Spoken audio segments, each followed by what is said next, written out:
Santosh Mahapatra craft council of Odisha रे chairman craft council of Odisha जे Bharat craft council of India सहित affiliated एक ओडिशा पे गत किछि वर्ष है आरंभ होईची मास्टर क्राफ्टर होची आमर एक विशिष्ट एवं एक्सक्लूसिव एग्जीबिशन रा द्वितीय संस्करण एठारे जो क्राफ्टमैन माने आगरू जो मान को मान्यता दिया जाइए जे सेमाने अति उच्च कोटीर क्राफ्टमैन जातीय स्तर रे हो कि राज्य स्तर रे केवल से ही भली क्राफ्टमैन को एथिपाई निया जाइए बहुत अल्प संख्यार आप मैंने जानी शीत दिने बहुत प्रकार एग्जीबिशन हुए किंतु यही वर्षा और खरा दिन रे प्राय एग्जीबिशन न थाए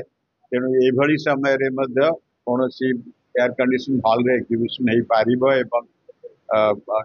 मार्केटिंग रो किसी सुजोग दे हम ताकू भी ध्यान रे रखे आमे एग्जीबिशन रो आयोजन करिछु एग्जीबिशन आउ गोटे लक्ष्य है जे जो माने आसीबे किनिबा को बा देखिबा को सेमानकु उच्च कोटीर हस्तकला विषय रे मध्य किछि अनुभव मिलिबो किछि तापई से माने आकर्षित हेबे आ भुवनेश्वर क्लब रो बांके हॉल रे आयोजित होती 2 दिन 24 और 25 शनिवार और रविवार समस्त उन्मुक्त खाली मेंबर मान नुहे तार जो एंट्री अच्छी क्लब बाहर एंट्री रही एंट्री फ्री समस्ते जाइए।